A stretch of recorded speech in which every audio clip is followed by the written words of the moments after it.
Olá! Hoje estou em um AUDI A8. Neste vídeo, vou mostrar como armazenar estações de rádio na memória do carro.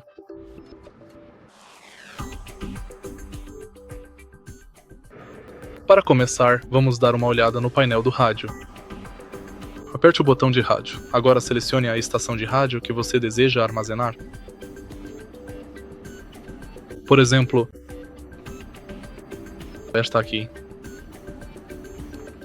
Aperte este botão para ir para a memória.